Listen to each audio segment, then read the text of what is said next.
Hello बच्चों, कैसे हैं आप लोग। आई होप कि आप लोग स्वस्थ हैं, मस्त हैं, पढ़ाई में व्यस्त हैं। सो एक नया लुक के साथ, एक नया वीडियो के साथ आपके साथ हाजिर हूँ। So I welcome to all of you my YouTube channels friends. So friends, आज की इस वीडियो में बहुत ही क्रेजी होने वाला है, बहुत ही एंथुसियाज्म वीडियो होने वाला है, बहुत ही एनर्जेटिक वीडियो होने वाला है।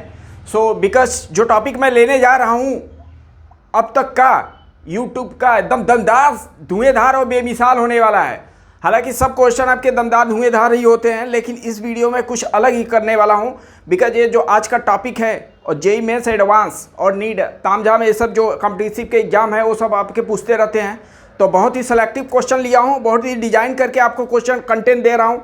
सो वीडियो को आप कंटिन्यू देखें, स्किप ना करें। बिकॉज मेरा मकसद है हर मोमेंट में, हर माइक्रो सेकेंड में कुछ ना कुछ आपको कंसेप्ट सिखाना, क्योंकि मेरा पढ़ाना मकसद नहीं है, मेरा सिखाना मकसद है। ओके, सो टॉपिक हम लोग का चल रहा है ray optics. As you know, ये पूरा रेज ऑप्टिक्स का सीरीज ही चल रहा है। तो रेज ऑप्टिक्स में हम लोग रिफ्रैक्शन डिस्कशन किया था इसके प्रीवियस लेक्चर में, और प्रीवियस लेक्चर में इस बेस पे क्वेश्चन हम लोग डिस्कस किए थे। जब रिफ्रैक्टिव इंडेक्स जब वेरी करेगा तो उस टाइप के क्वेश्चन को कैसे डील करेंगे। सो रिफ्रैक्टिव इंडेक्स बेस पे ही, रिफ्रैक्शन बेस पे ही नेक्स्ट क्वेश्चन को डील करने जा रहे हैं। समझना ध्यान से, जेईई मेंस एडवांस ऐसे क्वेश्चन पूछे हुए हैं, वही मैं आपसे क्वेश्चन पूछने वाला हूँ। उसका लॉजिक कंसेप्ट आपको मैं छोड़ने वाला हूँ। क्या आप कैच करने वाले हैं? अगर हैं तो आपके लिए ये वीडियो एक्सक्लूसिव और दमदार होने वाला है। तो समझना ध्यान से, इस टाइप के क्वेश्चन आप पढ़े होंगे। ये कोई कंटेनर है, समझना प्रॉपरली, इसको एक बार समझे। यहाँ पे अगर इसको प्रॉपर आप समझ लिए तो क्वेश्चन सॉल्व करने में समय नहीं लगेगा, एग्जाम क्वालिफाइड करने में समय नहीं लगेगा बेटा।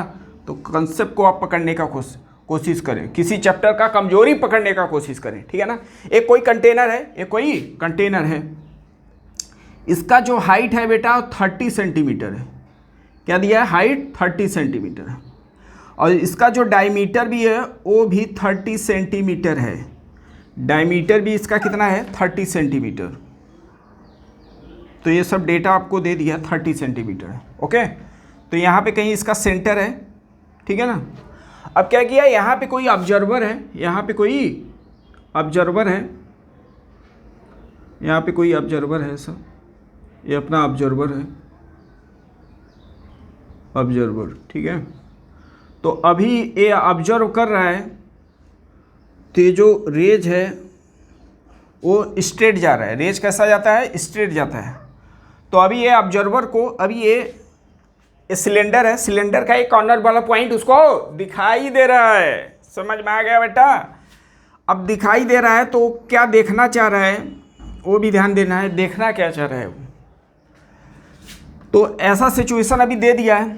अब बोल रहा है इसमें क्या है, ये इसका सेंटर है, सेंटर से 5 सेंटीमीटर पे। समझना ध्यान से, थोड़ा आपको डायग्राम यार क्लियर समझना है। ये लेट कर लो, ये इसका सेंटर है, इसका यहाँ से 5 सेंटीमीटर पे ये इसका सेंटर है।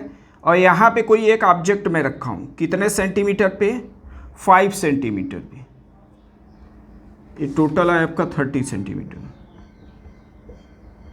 और यहाँ से ये हो गया 5 सेंटीमीटर। ओके, ये अपना सेंटर से लेफ्ट डायरेक्शन में 5 सेंटीमीटर में एक ऑब्जेक्ट को रखा गया। तो ये मैन जो है इस ऑब्जेक्ट या क्वाइन को ये देखना चाह रहा है। ये क्या है? एक तरह से क्वाइन लेट कर लो, क्या है? क्वाइन है। क्वाइन को ये देखना चाह रहा है। ओके, इसका मकसद क्या है? क्वाइन को देखना। तो क्वाइन को देखना है तो क्या करेगा, यही आपको भी समझना है। क्या करना चाहिए उसको। तो क्या करेगा वो, अगर ये पढ़ा लिखा होगा, अगर आईआईटी का प्रिपरेशन कर रहा है तो क्या करेगा, अगर वीडियो लेक्चर देख रहा है मेरा तो क्या करेगा, इसमें लिक्विड भरेगा। क्या भरेगा? लिक्विड। लिक्विड जैसे भरेगा तो रिफ्रैक्शन होगा, रिफ्रैक्शन की वजह से वो ऑब्जेक्ट को, क्वाइन को देख लेगा। वही आपको भी करना है। तो वही आपसे पूछा है कितने हाइट तक लिक्विड को भरे, लिक्विड का जो तो लिक्विड को कितने हाइट तक उसको भरे। तो आपसे पूछा है up to which height water is filled so that observer can see object। या क्वाइन को ए देख सके। क्लियर है, क्वेश्चन आपको समझ में आ गया। और जो वाटर है, वाटर का रिफ्रैक्टिव इंडेक्स आपको दे दिया 4/3 है। कितना है? 4/3। रिफ्रैक्टिव इंडेक्स आपको 4/3 दे दिया है। सो आई होप कि आपको क्वेश्चन का थीम समझ में आ गया। अब मैं इसको सॉल्व करने जा रहा हूँ। ओके, समझना ध्यान से।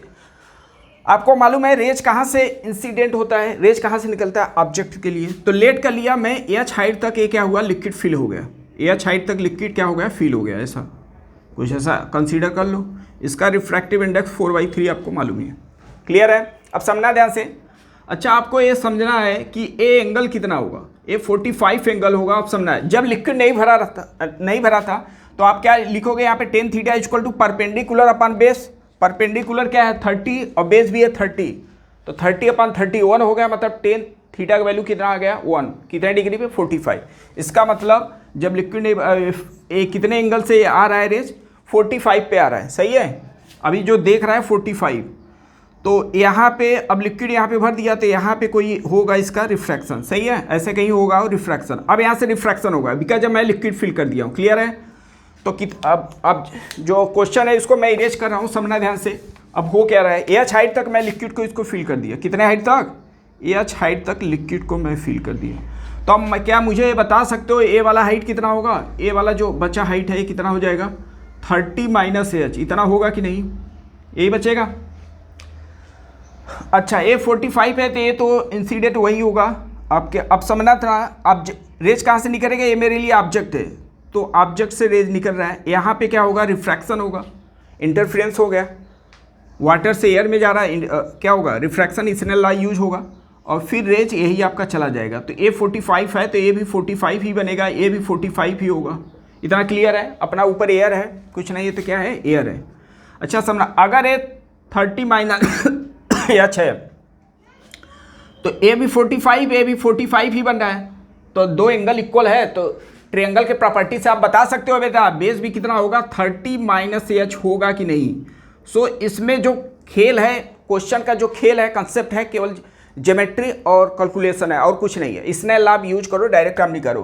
तो ज्योमेट्री को आपको समझना है, बेस परपेंडिकुलर रीअरेंज करके निकलना होगा। तो ऐसे एक मैं क्वेश्चन करा दे रहा हूँ, उसका कंसेप्ट आप समझने की कोशिश करें। ठीक है ना? रिफ्रैक्शन लेट कर लो, एच हाइट तक लिक्विड को फिल कर दिया, फिर उसके बाद इसने ला यूज करना है। सही है? अब समझना ध्यान से कि ये टोटल 30 है। ओके, अच्छा एक क्वेश्चन में बोल दिया जो ऑब्जेक्ट को, क्वाइन को मैं रखा हूँ सेंटर से 5 सेंटीमीटर लेफ्ट में रखा हूँ। इसका मतलब ये सेंटर है तो इसका डायमीटर अगर 30 है तो रेडियस क्या हो जाएगा, 15 हो जाएगा। ये 15 हुआ, 15 में से 5 माइनस कर दिए तो ये हो गया अपना 10। इतना क्लियर हुआ? ये कितना हो गया अपना, 10 हो गया। सही है, सेंटर से मतलब ये बोल सकते हो जो ऑब्जेक्ट, जो क्वाइन है वो इस वॉल से या इस कॉर्नर से कितने डिस्टेंस पे रखा है, एच हाइट पे। सही है, एच डिस्टेंस मतलब 10 सेंटीमीटर पे रखा है। समझना ध्यान से। सही है, अब ए मेरे लिए कौन सा एंगल हो गया बेटा, इंसिडेंट। क्या हो गया, इंसिडेंट। अब क्या इसने लाई यूज करूंगा तो क्या लिखूंगा, इसी का refractive index sine i equal to क्या होगा, रिफ्रैक्टिव इंडेक्स एयर का और साइन 45। इतना होगा कि नहीं? इसका वैल्यू कितना आ गया, साइन आई का वैल्यू क्या आ गया, क्रॉस में 1/√2, तो ये कितना आ जाएगा, 3/4√2। चेक करें इतना होगा कि नहीं। ये आ गया साइन आई का वैल्यू। ओके, साइन आई का वैल्यू आ गया। अच्छा, अगर साइन आई का वैल्यू आ गया तो मैं यहाँ पे एक डायग्राम ऐसे बना सकता हूँ। मुझे एच का वैल्यू निकलना है। सही है, ये अगर आई है तो परपेंडिकुलर अपॉन हाइपोटेनियस हो गया। अब इसको अगर सॉल्व करेंगे, अगर बेस निकालना है तो पीजीटी यूज कर दो। इसका स्क्वायर 16 × 32 माइनस 9, 32 माइनस अगर 9 करेंगे तो क्या आ जाएगा, 23, उसका रूट आएगा। चेक करें इतना आएगा कि नहीं। ये आ गया अपना। तो यहाँ पे सब साइड आपको मालूम हो गया। मुझे एच का वैल्यू निकालना है। सही है, अब इस ट्रायंगल में, ये जो ट्रायंगल बन रहा है इसमें मैं टेन थीटा यूज करना चाह रहा हूँ। क्या यूज करना हो, टेन थीटा। समझना ध्यान से। तो ए मुझे मालूम होना चाहिए, ए कितना होगा। थोड़ा डायग्राम थोड़ा क्लियर होना चाहिए आपका, डायग्राम का कंसेप्ट। मैं ए निकालना चाह रहा हूँ, ए टेन थीटा अगर यूज करूँगा तो परपेंडिकुलर अपॉन बेस होगा। तो इसी में मैं यूज कर रहा हूँ 10i इक्वल टू परपेंडिकुलर, यही आपको निकालना है। Be careful. ये जो डिस्टेंस है 5 सेंटीमीटर, बट ये जो लाइन है ये सेंटर से नहीं है बेटा, समझना यही से। ठीक है ना? तो मैं क्या किया, समझना ध्यान से। ए अपना 30 माइनस एच है और ये 10 है। टोटल में से मैं ए मुझे निकालना है, सपोज दैट ए वाला वैल्यू। तो ये कैसे मैं निकालूंगा, टोटल कितना है 30, ये टोटल 30 है। 30 में से मैं एक ए माइनस कर दे रहा हूँ, एक ए माइनस, तो यही तो बचेगा। तो क्या लिखोगे 30 माइनस एच और प्लस 10, यही लिखोगे कि नहीं। चलो अब इसको सॉल्व करें तो 40 हो जाएगा। तो 30 माइनस ब्रैकेट आप भी कर रहा हूँ तो 40 प्लस एच, तो इसका वैल्यू आ गया एच माइनस 10 आ गया। मतलब ये जो परपेंडिकुलर होगा वो कितना होगा एच माइनस 10। तो 10 आई इक्वल टू क्या लिखेंगे परपेंडिकुलर एच माइनस 10। ओके, इतना सही है बेटा, यस या नो। अब बेस कर दो तो बेस अपना जिंदाबाद है, एच है कि नहीं, एच है। अब सर आप क्या करोगे, अरे सर यहाँ से इस ट्रायंगल से साइन आई का वैल्यू लेके ट्रायंगल बना दिया। अब इसमें आप इस ट्रायंगल में 10 आई का वैल्यू रख दो। 10 आई क्या लिखोगे परपेंडिकुलर, परपेंडिकुलर क्या है 3 और बेस कितना है रूट में 23। अब लिख देंगे, अब सॉल्व कर लेंगे, आ जाएगा। अब इसी को क्रॉस मल्टीप्लाई करके सॉल्व कर लेना, क्रॉस मल्टीप्लाई करके बेटा सॉल्व कर लेना है। अब देखिए एक बार, ठीक है ना।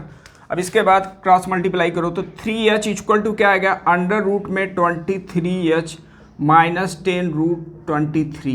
ओके, एच वाले टर्म को एक साइड में लेके जाओ, इसको इधर लेके आया तो 10 रूट में 23 और इसमें से मैं एच कॉमन ले रहा हूँ तो क्या बना बेटा 23 का रूट और माइनस क्या लिखेंगे 3। तो एच का वैल्यू आ गया अपने में 10 रूट में 23 अपान में क्या लिखेंगे रूट में 23 माइनस 3। ये अपना एच का हाइट आ चुका है, इतना सेंटीमीटर। चेक करें एक बार। सो बेटा इस टाइप के अगर क्वेश्चन आ रहे हैं तो उसको कैसे डील करना है। फर्स्ट ऑल आप जैसा क्वेश्चन दिया है उसमें क्या करना है आपको, इसने लाई यूज करना होगा और थोड़ा ज्योमेट्री से आपको रीअरेंज करके यहाँ पे कहीं ट्रायंगल बनाना पड़ेगा। तो ट्रायंगल में कहीं 10 यूज कर रहे हैं, जो अननोन है उसका निकालने के लिए हम लोग ये सब तामझाम कर रहे हैं। ओके, मेन है यहाँ पे लिक्विड को फिल करके उसका डायग्राम बनाना। ओके, डायग्राम यहाँ पे इंपॉर्टेंट है और ये कह सकते हैं रेज ऑप्टिक्स का बहुत इंपॉर्टेंट क्वेश्चन है बेटा। ऐसे आप देखोगे दर्जनों क्वेश्चन आपके जेई मेंस और एडवांस में ऐसे क्वेश्चन बने हैं, तो इससे आपको अलर्ट होना बहुत ज़रूरी है और इसका कंसेप्ट क्लियर करे बिना आपको रेज ऑप्टिक्स को लीव नहीं करना है बेटा। ओके, इससे क्वेश्चन करें, अगर डाउट हो उसको आप ठीक है कमेंट्स करें। और इससे क्वेश्चन आप देखेंगे सिंगेज पब्लिकेशन में और आपके क्वेश्चन बुकेज में आपको अवेलेबल है, तो उसको आप ट्राई करें। इस पर प्रैक्टिस होना बहुत ज़रूरी है क्योंकि एग्जाम में अगर आप बैठे हैं तो आपका मकसद है कि 2 मिनट 1 मिनट के अंदर क्वेश्चन को डील करना। अगर आप फर्स्ट टाइम पे एग्जाम में क्वेश्चन को डील कर रहे हैं तो मे भी हो सकता है कहीं आप पैनिक हो जाओ, कहीं आप कैलकुलेशन गड़बड़ हो जाए, तो वो सब सिचुएशन ना है, उसके पहले ही आपको अलर्ट हो जाना है। ओके, सो बेटा रिफ्रैक्शन बेस पे नेक्स्ट क्वेश्चन में लेने जा रहा हूँ। इसी कंसेप्ट इसी बेस पे प्रॉब्लम है, रिफ्रैक्शन बेस पे ही नेक्स्ट क्वेश्चन देखते हैं। सो नेक्स्ट क्वेश्चन क्या है समझे ध्यान से। ये भी आपके जेई मेंस के ऐसे क्वेश्चन बने हुए हैं, उसी बेस पे मैं ये क्वेश्चन को डील करने जा रहा हूँ। आपको दिखाना चाह रहा हूँ कि जेई मेंस ऐसे ही क्वेश्चन पूछते हैं, ठीक है। तो अगर इस बेस पे क्वेश्चन आप किए हो तो बहुत अच्छे से आप एग्जाम हॉल में डील कर सकते हो। अब सुनना ध्यान से, क्या है क्वेश्चन। एक कंटेनर है, कोई कंटेनर है, इसका जो हाइट है वो कितना है 45 सेंटीमीटर। कितना है 45 सेंटीमीटर। और इसका जो डायमीटर है वो कितना है 30 सेंटीमीटर। Is okay. और इस जो बीकर है या कंटेनर है, कंटेनर के वाल पे ही एक रॉड रखा है। क्या रखा है, एक तरह से रॉड है। ओके, तो रॉड का जो लेंथ है वो 15 सेंटीमीटर 15 सेंटीमीटर है। तो अभी जो ऑब्जर्वर है रॉड का क्या दे रहा है ए पॉइंट, मतलब इसका मतलब एज, टॉप जो एज है टॉप एज को देख रहा है। ओके, अब बोल रहा है कि क्वेश्चन में ये बोल दिया कि इसको 30 सेंटीमीटर तक क्या हुआ लिक्विड फिल कर दिया जाएगा। 30 सेंटीमीटर तक लिक्विड फिल कर दिया जाए। अब जैसे ही 30 सेंटीमीटर तक लिक्विड इसमें फिल किया गया वैसे ही ऑब्जर्वर को जो बॉटम एंड कॉर्नर है, बॉटम एंड है, उसको दिखाई दे रहा है। तो आपसे पूछ रहा है कि जो लिक्विड हम लोग फिल कर रहे हैं उसका रिफ्रैक्टिव इंडेक्स कितना होगा। तो आपसे पूछ रहा है refractive index of the liquid क्या होगा। समझ में आ गया क्वेश्चन। तो क्वेश्चन आप लिख सकते हो up to height 30 centimetre water liquid is after 30 centimeter liquid filling observer can see bottom edge of rod। Then आपसे पूछ रहा है रिफ्रैक्टिव इंडेक्स कितना होगा। रिफ्रैक्टिव इंडेक्स कितना होगा। तो इस टाइप इस क्वेश्चन में क्या दिया, उस क्वेश्चन इस क्वेश्चन में क्या डिफरेंस था, उसमें हाइट पूछ रहा है कितने लिक्विड तक फिल किया जाए, इसमें क्वेश्चन में आपको दे दिया हाइट, कितने हाइट तक लिक्विड फिल किया गया वो भी हाइट दे दिया। अब हाइट दे के आपसे पूछ रहा है रिफ्रैक्टिव इंडेक्स क्या होगा, तो क्या आप बता सकते हैं क्या उसी बेस पे क्वेश्चन है कि नहीं। हाँ उसी बेस पे है क्वेश्चन, तो उसी बेस पे ही आपको क्वेश्चन मिलेगा, दैट्स वाई मैं सेकेंड क्वेश्चन लिया हूँ। तो एक बार क्वेश्चन को आप पढ़े, एक बार क्वेश्चन को रीड करें और एक बार ट्राई करें, आप एक बार आप वीडियो को पॉज करके एक बार सॉल्व करने की कोशिश करें। मैं इसको सॉल्व करने जा रहा हूँ, तो ये तो क्लियर हो गया क्वेश्चन में क्या पूछ रहा है, ठीक है ना। मैं इसको सॉल्व करने जा रहा हूँ, कॉन्सेप्ट वही सब रहेगा। अब समझना ध्यान से कि अगर ये 30 सेंटीमीटर तक लिक्विड को फिल किया तो ये बता सकते हो ये कितना होगा। टोटल 45 है तो ये बचा कितना 15 सेंटीमीटर, इतना बचेगा कि नहीं 15 सेंटीमीटर। ओके अच्छा, और इसका जो डायमीटर है 30 सेंटीमीटर है, इसका डायमीटर कितना है 30 सेंटीमीटर है। ओके तो आप ये बता सकते हो ये कितना हो गया 15 सेंटीमीटर, ये 15 सेंटीमीटर। इस क्लियर है कि नहीं। तो ये बताओ अगर ये 15 है और ये भी 15 है तो ये एंगल कितना हो जाएगा 45 हो गया कि नहीं, यस या नो। चेक करें एक बार, चेक करें इतना होगा कि नहीं। अगर नहीं भी समझ में आ रहा है तो स्टार्टिंग में जो सिचुएशन था वो देख लो, ए वाला एंगल निकाल लो, नहीं समझ में आते ये एंगल निकालो। ये एंगल तो चेंज होगा नहीं, ये भी तो एंगल तो चेंज होगा नहीं, बिकॉज लिक्विड फिल करो, लिक्विड फिल करने की वजह से ये एंगल चेंज नहीं हुआ। तो मैं कैसे लिख रहा हूँ, यहाँ पे एक ट्रिएंगल ऐसा बना लिया, देखो ये वाला ट्रिएंगल ऐसा, ये कितना हो जाएगा ये 30 हो गया और ये टोटल है 45 और 45 में ये 15 जो राड है उसको माइनस कर दो, 45 माइनस 15 क्या हो गया 30, तो 30/30 कितना हो जाएगा 30 हो गया। मतलब एंगल कितना बनाएगा 45, नहीं तो 10 थीटा इक्वल टू क्या लिखोगे 30/30 वन आएगा 45, तो एंगल कितना होगा 45 ही बनेगा। इतना क्लियर है कि नहीं। तो इसमें डाउट नहीं होना चाहिए। तो ज्योमेट्री से मैं निकाल लिया, क्लियर है। अब जब ज्योमेट्री से निकाल लिया तो इसको मतलब जो बॉटम इंड है उसको वो देखना है, क्या देखना है बॉटम इंड वाला। तो रेज कहाँ से निकलेगा बॉटम इंड से, जहाँ से ऑब्जेक्ट होगा तो यहाँ से ऐसे रेज जाएगा स्ट्रेट में। फिर इसके बाद क्या होगा रिफ्रैक्शन, डेंसर से रेयर में जा रहा है बेंड होते हुए, इसको दिखाई देगा बस। अब इसके बाद अपना स्नेल लॉ जिंदाबाद है। तो यहाँ पे लेट कर लिया, एंगल कितना बना रहा है बेटा थीटा, कितना बना रहा है एंगल थीटा। अब आप ज्योमेट्री से निकाल सकते हो। तो क्या लिखेंगे, स्नेल लॉ यूज किया जाए तो क्या लिखेंगे इंसिडेंट रिफ्रैक्टिव इंडेक्स इनटू क्या लिखेंगे साइन थीटा इक्वल टू 1 और साइन 45, इतना होगा कि नहीं। साइन थीटा इस ट्रायंगल में देखें साइन थीटा क्या होगा परपेंडिकुलर, तो ये भी ए तो 15 सेंटीमीटर होगा और ये कितना होगा 30, ये पूरा 30 होगा ना, ये पूरा क्या होगा 30 सेंटीमीटर। तो अगर पाइथागोरस थ्योरम से निकाला जाए तो ये 15 है 30, तो पाइथागोरस थ्योरम से हाइपोटेनियस क्या हो जाएगा हाइपोटेनियस 30 का स्क्वायर प्लस 15 का स्क्वायर, इतना होगा कि नहीं चेक करें, क्योंकि मुझे साइन थीटा चाहिए। तो sine theta equal to perpendicular upon hypotenuse, hypotenuse क्या आ गया बेटा 30 का स्क्वायर प्लस 15 का स्क्वायर इक्वल टू 1/√2। बहुत मज़ेदार क्वेश्चन है, एक बार इसका कंसेप्ट कमजोरी पकड़ लोगे तो बहुत आपको बहुत सिंपल लगेगा, बहुत इंटरेस्ट आ जाएगा। तो हम लोग भी जब प्रिपरेशन करते थे तो स्टार्टिंग में सर क्वेश्चन कराते हैं तो बहुत लगता था कि यार क्या चल रहा है, साला समझ नहीं आ रहा है। लेकिन एक दो बार में इसको पकड़ लिया कि क्या कैसे हो रहा, कमजोरी पकड़ लिया, मज़ा आने लगा, मज़ा आने लगा। सबको बुला बुला के क्वेश्चन में कराता था ज़बरदस्ती, ये हल होने लगा, समझ में आ गया। तो ऐसे आप भी करने लगोगे। चलो इसको सॉल्व करें। तो समझना है यहाँ पे मैं क्या किया, इसको ऐसे लिख रहा हूँ 15 अंडर रूट में क्या लिखोगे इसको 15 माइनस मल्टीप्लाई 2 का होल स्क्वायर लिख लो प्लस 15 का स्क्वायर, इतना लिख सकते हो कि नहीं यस या नो। ये तो सिंप्लीफिकेशन है।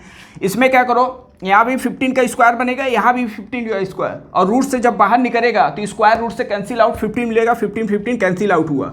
अब वो चेक कर लो मैं क्या बोला। तो क्या बचेगा बेटा यहाँ पे 15 का स्क्वायर इसमें कॉमन मिल रहा है, इसमें भी 15 का स्क्वायर कॉमन मिला और बाहर निकला रूट से स्क्वायर कैंसिल आउट, तो 15 कैंसिल आउट, तो यहाँ पे 2 बचा था, 2 का स्क्वायर 4 हुआ और यहाँ पे 1 बचा था, तो यहाँ पे क्या मिल गया 5। चेक करें इतना मिलेगा कि नहीं, ठीक है। अब इसको अगर क्रॉस मल्टीप्लाई किया जाए, क्रॉस मल्टीप्लाई, तो म्यू का वैल्यू कितना आ जाएगा बेटा, रूट उधर गया तो रूट में 5/2, तो रिफ्रैक्टिव इंडेक्स इसका कितना होगा रूट में 5/2 होगा। ओके सो ऐसे ही क्वेश्चन आपके बहुत दर्जनों क्वेश्चन है, कंसेप्ट मैं क्लियर कर दिया हूँ, आपका रिस्पॉन्सिबिलिटी है इस पे क्वेश्चन को दर्जनों क्वेश्चन करने का आपका रिस्पॉन्सिबिलिटी है। बिकॉज जितना आप क्वेश्चन करोगे उतना कॉन्फिडेंस आएगा और जब एग्जाम में बैठेंगे तो क्वेश्चन को उड़ाने में समय नहीं लगेगा। ओके अगर नहीं किए रहोगे तो आपको उड़ने में समय नहीं लगेगा, समझ में आ गया।